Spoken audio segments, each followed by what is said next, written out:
¿Cómo les va? Buenos días. ¿Cómo va ese enero? Esperamos que bien. Uno de estos sábados, probablemente el que viene, vamos a presentar una entrevista que hicimos con ese enorme historiador, investigador, ensayista, que es Ezequiel Adamovsky. Seguramente el tipo que mejor estudió la historia de lo que se llama la clase media argentina, como si hubiera una sola, en su historia de la clase media, pero quizás incluso en forma de adelanto. También vamos a valernos de Adamovsky, porque al cabo de un año y en plena actualidad de cómo impacta lo que se llama el fenómeno de los libertarios, de la extrema derecha, en medio de eso, al cabo y en medio de eso, decía, surca la pregunta de qué hablamos cuando hablamos de esta gente. ¿De liberales o de fascistas? ¿Y por qué no ambas cosas a la vez? Por eso recurro a la nota que Ezequiel escribió el 28 de noviembre pasado, al toque de las legislativas, y en la que recuerda que, como sucede en otros países con fenómenos similares, el surgimiento de liderazgos, llamémosle así, como el de Javier Milei, desafía las categorías políticas heredadas. Es decir, al igual que algunos de sus pares de extrema derecha de otros sitios, el sujeto, Milei, se reivindica liberal. Pero por todas partes hay quien sale a discutir su derecho a usar esa etiqueta.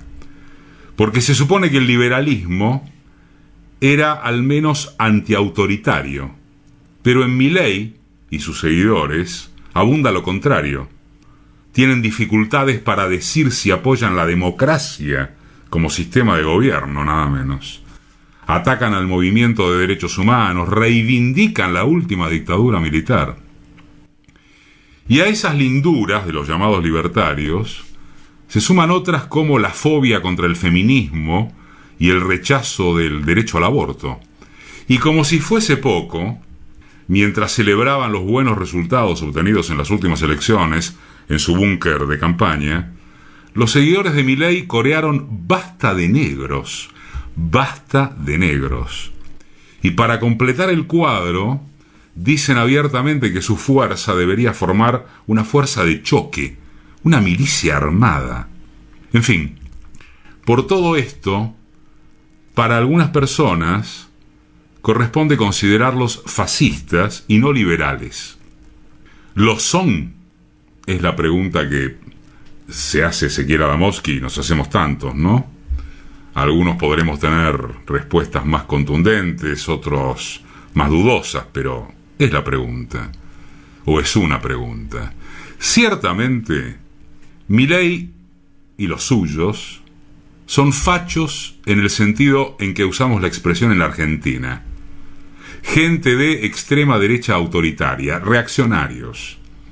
Pero si uno se pone más exigente con el uso de los conceptos, corresponde decir que no son fascistas. Esto es, los distingue del movimiento que alumbró Benito Mussolini algo fundamental.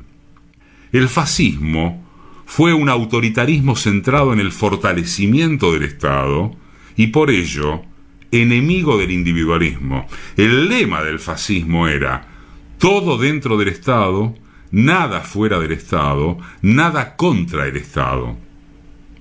Justamente se lo llamó totalitario por esa pretensión de encuadrar totalmente la vida social dentro del aparato estatal y bajo su liderazgo único. Pero una máxima así causaría espanto a Milei y a sus seguidores, que rechazan el Estado, que propugnan el individualismo ilimitado. Y agréguese que son, además, partidarios del liberalismo económico en su versión más extrema, y por ello ajenos al tipo de visión corporativa que fue la marca distintiva del fascismo. Son diferencias, en ese plano agregamos, sustanciales. Si analizamos el discurso de Milei, como también señala Adamowski, desde el punto de vista doctrinario, al núcleo liberal está más claro, más prístino.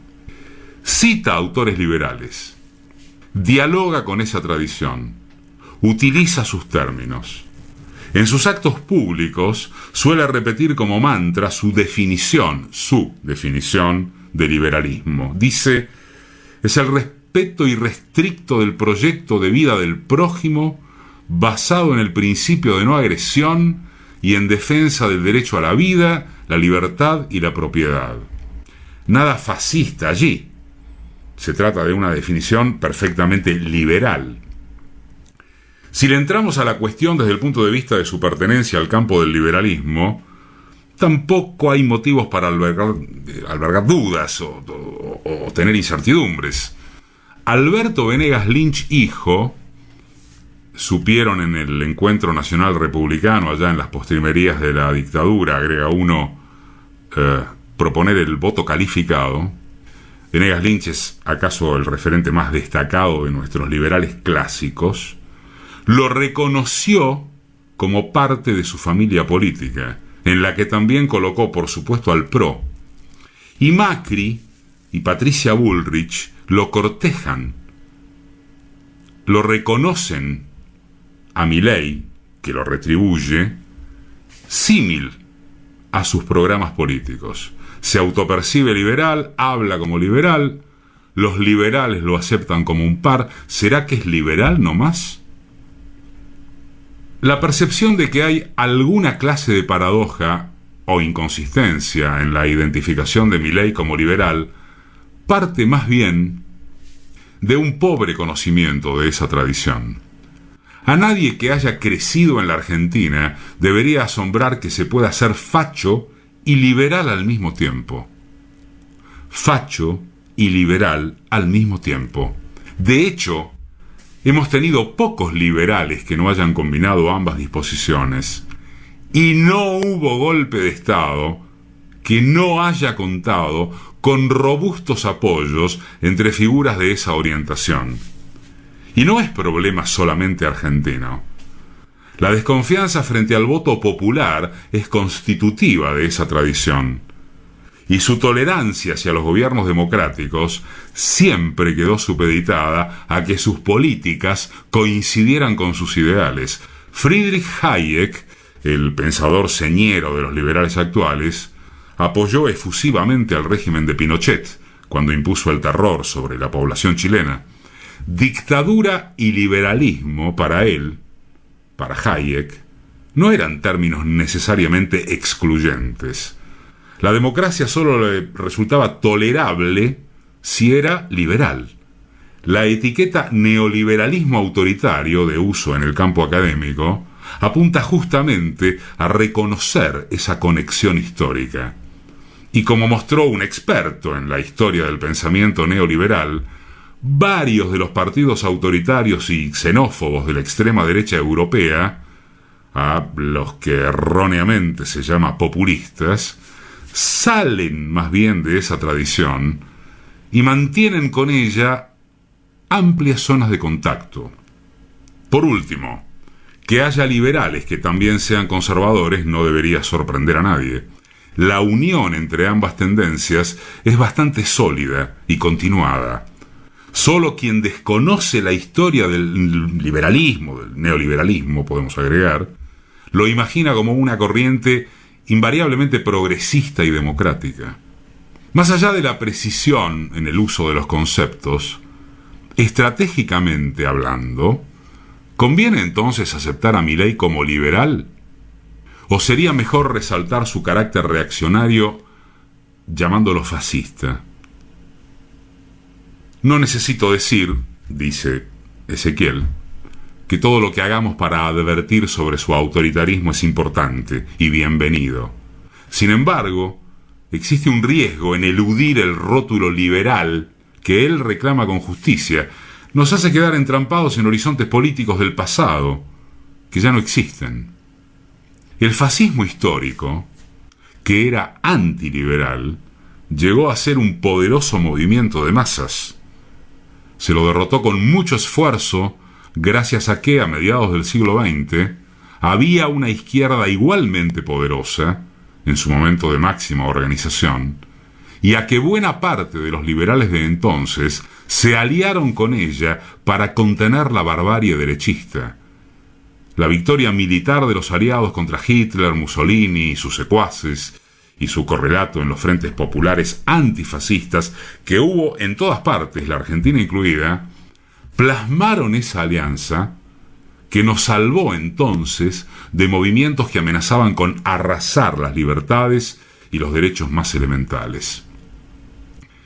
¿Hay terreno hoy, preguntamos como pregunta Adamowski, para una confluencia semejante? Es dudoso. Nuestro escenario actual es completamente diferente. Los fachos no son antiliberales como antaño, son liberales extremos. La izquierda es débil y, lo que es más importante, los liberales más tradicionales se muestran cada vez más seducidos por ese individualismo autoritario que aflora en movimientos como el de Milei. Lo cortejan, lo alimentan desde sus principales organizaciones políticas, desde los medios de comunicación, que también agrega uno, es de donde salió Milei. Los grandes empresarios lo financian. Vamos a dar algunos datos en estos programas acerca de este tema. Y también reciben dinero del Departamento de Estado de los Estados Unidos, vía fundaciones que son su cobertura. Dicho en criollo, no podemos contar con que un liberalismo democrático y progresista vaya a colaborar hoy en la contención del autoritarismo liberal que avanza. Más bien, es esperable lo opuesto. ¿Y acaso sea mejor, en este escenario, no eludir la conexión entre las familias del liberalismo, como sucede si nombramos fascista a una de sus ramas? Al contrario, puede que sea estratégicamente más productivo advertir sobre su común tendencia al autoritarismo. En definitiva, estamos en una encrucijada política mundial que amerita la máxima preocupación. De los partidarios de Trump tomando el Capitolio a Bolsonaro amenazando con golpes militares, la nueva derecha radicalizada pone en riesgo, una vez más, los pilares de la vida civilizada. Parafraseando el viejo lema del fascismo italiano, el lema del liberalismo autoritario actual sería: todo dentro del mercado, nada fuera del mercado, nada contra el mercado. Y barrer violentamente, si hace falta, con cualquier obstáculo que se oponga a ello. En cierto sentido, comparten con el fascismo la misma visión totalizante, solo que desplazada a la fantasía de que sea el capital, y no el Estado, el que totalice la vida social. La fantasía de acabar con la política, de que las corporaciones y sus algoritmos la suplanten, de que votar deje de ser necesario y pueda reemplazarse por su supuesto equivalente, o sea, consumir. Como dice también Adamowski, que no haya valor, que no haya vínculo, que no haya derecho o actividad que escape a la lógica del mercado. Sin duda se trata de una visión totalitaria y por ello tan enemiga de la libertad como la que esgrimieron los Mussolini del pasado. Porque también se propone destruir la urdimbre múltiple de lazos colectivos que da cuerpo a nuestra vida social. ¿Para qué? Para reemplazarla por un único espacio de conexión posible, el del mercado. Que no subsista ningún lazo horizontal por fuera del imperio de su ley, la del mercado. Que nada tenga derecho a existir si no prueba ¿qué? Si no prueba su valor pecuniario.